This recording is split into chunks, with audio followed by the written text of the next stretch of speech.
I was there that day and I saw her cry after Mama Teddy Bear said 10-4 and goodbye. She turned off the old CB and just looked at me, and her heart overflowed and her tears ran free, and the gratitude shone in her face like the sun for all the things those big tough truckers had done. A handful of change and a few dollar bills, but most of all, a little crippled boy's dream fulfilled. I guess I was Mama Teddy Bear's best friend. I lived by her and little Teddy Bear since, oh, I couldn't remember when. And that's why now, before my memory grows old, the rest of the story just has to be told. I'd come over and sit with Teddy Bear while his mama was away and play little games to help him pass the day. Then the afternoons, he'd wheel that chair over by the radio and he'd go on the air. And one by one, he'd break them all. I never knew a trucker not to answer his call. He'd just grin and ask me not to tell his mama, but I was pretty sure she knew what was going on. But time has a way of taking its toll, much too fast. Mama Teddy Bear was growing old.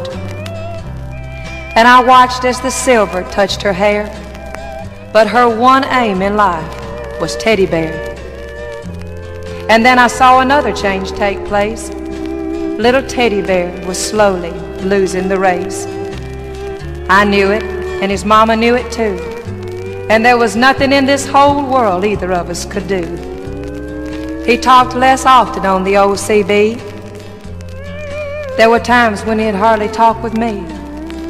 He took to sitting by the window and watching the road, and the big 18-wheelers rolling by with their loads. And finally he was too weak to get out of bed, and one day he looked up at me and said, "Would you turn on the radio and go on the air and tell all my trucker friends what's happened to Teddy Bear?" Well, the hardest thing I've done in my time was pick up that mic and say, "Break 1-9. This is for all you truckers who care. I'm calling for your little friend Teddy Bear. He says to tell you he misses you all, and he's awful sorry he can't answer your calls." They all came back and joked with me and said they'd catch him later on the old CB. They never did catch Teddy Bear again, 'cause late one night the angel came, and the last thing he said before he died was, "Tell all my trucker friends how I enjoyed the rides." Mama Teddy Bear couldn't tell him, and neither could I, 'cause every time we'd look at that radio, we'd both start to cry. The funeral was preached at the chapel, and little Teddy Bear started on his last ride. As the procession rounded the little city square, the sounds of 100 engines filled the air. The truckers had dropped their trailers back somewhere behind, and one by one, they fell in line.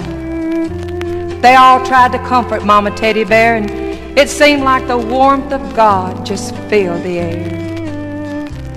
Slowly they formed a circle around the little grave, and a lot of big men cried that day as they paid their last respects on Teddy Bear's last ride.